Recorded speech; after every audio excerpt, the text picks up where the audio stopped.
प्रकृति एक अदृश्य शक्ति है। प्रकृति मनुष्य के अचेतन मन की भावनाओं को महसूस कर सकती है। दक्षिण कन्नड़ जिले में सुल्या तालुक विचित्र घटना का गवाह है, जहां एक व्यक्ति अभी भी घने जंगल में अपनी पसंदीदा कार के साथ रह रहा है। मैंगलोर रेडियो स्टेशन के पुराने हिंदी गाने रेडियो पर सुन रहे हैं। कार के सामने एक पुरानी साइकिल, उनके द्वारा बनाई गई 4 टोकरियां भी हैं। ये दृश्य आपको देखने मिलेंगे। इस तरह चंद्रशेखर जंगल में रहने का एक कारण है। चंद्रशेखर मूल रूप से कर्नाटक के सुल्या तालुक के नेकराल केमराज गांव का रहने वाला था। 2003 तक सब कुछ ठीक था। 1.5 एकड़ क्षेत्र में सुपारी की खेती करने वाले चंद्रशेखर अच्छा जीवन व्यतीत कर रहे थे। सहकारी बैंक से 40,000 का कर्ज लेने वाले चंद्रशेखर कर्ज नहीं चुका पाने के कारण संकट में थे। कर्जा न चुकाने के कारण बैंक ने चंद्रशेखर की संपत्ति की नीलामी की। एक छोटी सी राशि के लिए बैंक अपनी कृषि भूमि को नीलामी करने के कारण चंद्रशेखर को झटका लगा। चंद्रशेखर अपनी अम्बेसडर कार के साथ अरंतोडू गांव में अपने दीदी के पास रहने के लिए आ गए। समय के साथ चंद्रशेखर ने अपनी बहन के साथ हुए मनमुटाव के चलते अकेले रहने का फैसला किया। चंद्रशेखर जंगल के बीचों बीच कार के ऊपर प्लास्टिक की कवर बिछ के रहने लगे।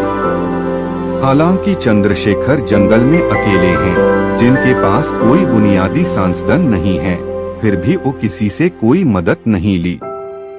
चंद्रशेखर जंगल में बहने वाली नदी में स्नान की रस्म पूरी करते हैं।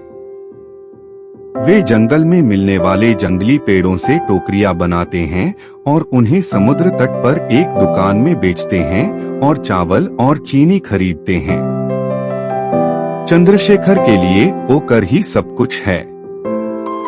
उनके खेत की फर्जी नीलामी करने वालों को सजा मिले। मुझे वह खेत फिर से प्राप्त हो, यही उनकी चाह है।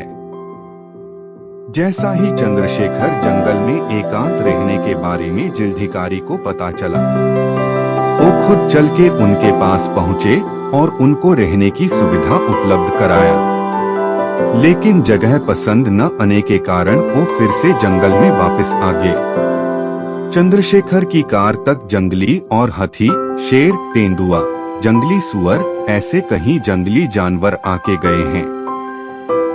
चंद्रशेखर ने कुछ दिन पहले ही अंधेरे में काला नाग की पूंछ पकड़ ली थी।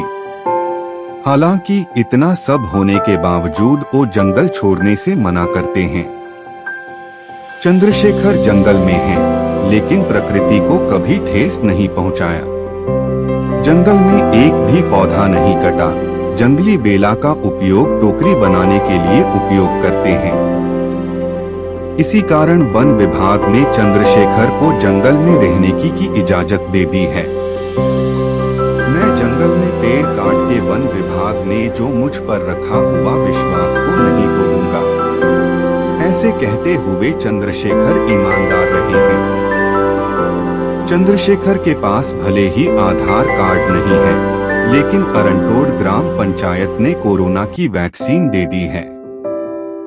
वे कई दिनों तक लॉकडाउन के समय भोजन के लिए संघर्ष करते रहे। पानी और जंगल के फल खाते हुए दिन बिताए। चंद्रशेखर एक निरुपद्रवी मनुष्य है। उनके कपड़े भले ही डरावना लगता हो, वो बहुत ही कोमल दिल वाले हैं। अपनी खोई हुई जमीन को वापस पाने की उम्मीद में आज तक उन्होंने सारे रिकॉर्ड अपने पास संभल के रखे हैं। चंद्रशेखर को रहने के लिए एक घर और दुखी मन को इलाज चाहिए।